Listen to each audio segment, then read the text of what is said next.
Isang mabiyaya at masaganang araw po sa ating lahat mga tagapanood. Welcome back po dito sa ating YouTube channel at Facebook page. Panibagong araw, panibagong reaction video po ulit tayo mga tagapanood. Ito po ay galing sa channel ni Showbiz Trend Update. Nasa description po yung link ng kanyang channel.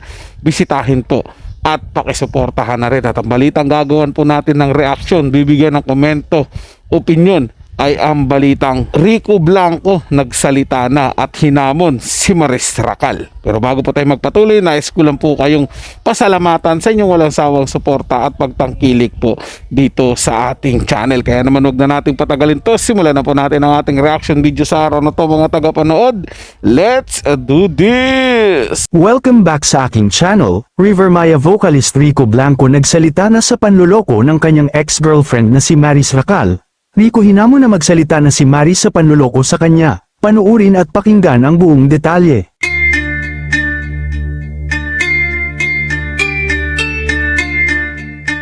Hinahamon nga ngayon ng mga netizens ang River Maya vocalist na si Rico Blanco na aminin na ang pagtataksil sa kanya ni Maris Racal matapos isiwalat ni Jam Villanueva ang pagtataksil sa kanya ng kanyang boyfriend na si Anthony Jennings. Isiniwalat kasi nito sa pamamagitan ng screenshot ang mga sensitibong usapan ni Maris at Jennings at mga larawan kung saan ay naghalikan ang dalawa at may pa I love you pa. Kaya naman gustong paaminin ng mga netizens si Rico Blanco na huwag nang itago ang katotohanan dahil ipinakita na ni Jam ang resibo kung bakit nakipaghiwalay sa kanya si Maris, dahil konektado ang pagtataksil ni Jennings kay Jam Villanueva. Naging trending naman ang sensitibong sinabi ni Maris sa iba't ibang social media platforms at isa umano ito sa dialogue kay Anthony base sa inilabas na screenshot ni Jam mula sa palitan ng mensahe ng dalawang kapamilya stars.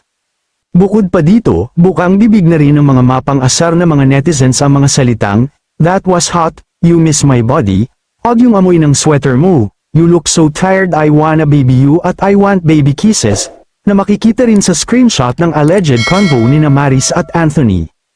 Ayon naman sa source, alam na daw noon pa ni Rico Blanco ang dahilan kung bakit iniwan siya ng kanyang ex-girlfriend na si Maris Racal, at ito ay ang pangangaliwan nito sa kanya.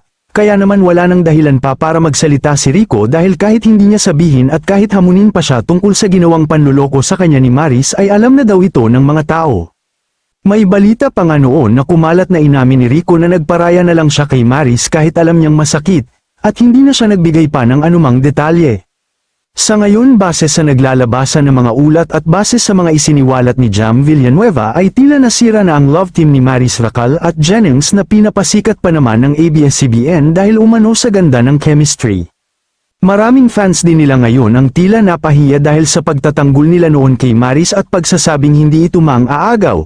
Kaya naman pati sila dismayado dahil ipinagtanggol pa naman nila ang kanilang idolo. Sa ngayon ay nakay Jam Villanueva na ang simpatsya ng mga netizens pati ang ilang mga fans ni Maris ay awang-awa ngayon kay Jam Villanueva dahil sa ginawa nilang panloloko dito.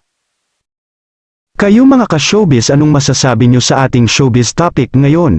Grabe po talaga mga tagapanood sa showbiz, no? Hindi mo na malalaman kung sino yung matino at sino talaga yung faithful at magmamahal hanggang dulo. Uso yung hiwalayan, uso yung palitan ng jowa. Nakakalungkot lang po isipin mga tagapanood na may mga tao na hindi nakukontento sa kanilang mga partner.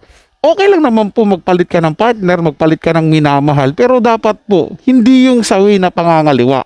'Di ba mga tagapanood? Kasi ang pangit po tingnan talaga nun eh.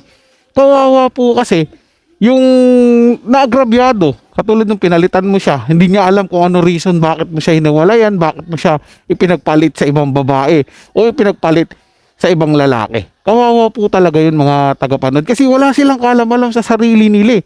Akala nila yung mga ginagawa nila, yung effort nila, yung mga binibigay nila is okay lang po dun sa mga partner nila, tapos magugulat na lang po sila. Iba na pala yung gusto ng babae o ng lalaki. Iba na yung sinamahan nila, iba na yung minamahal nila. So, paano na lang po yung mga taong niloko? Ano na lang po mangyayari sa kanila mga tagapanood? So, darating ba ang panahon na iisipin nila, hindi, gaganti na lang din ako. Lulukohin ko na lang din yung magiging partner ko sa susunod. Uunahan ko na lang. Kaysa naman ako naman yung saktan ulit, nakakasawa na laging masaktan. Ganun po yung ibang nire-reason mga tagapanood ng mga nanloloko. Dahil sinasabi niya, niloko ako sa nakaraan kaya gumanti lang po ako ngayon. Paano naman yung ginantihan mo? Gaganti rin ba niya sa susunod na relasyon niya? Di ganti-gantihan na lang. So, dadami ng dadami yung bilang ng mga naloloko at yung mga bilang ng mga iniiwan. Hindi po ba mga tagapanood? Ang pinakamagandang gawin kasi dyan, bago sagutin, bago makipagrelasyon, is alamin muna yung buong pagkatao. Di ba?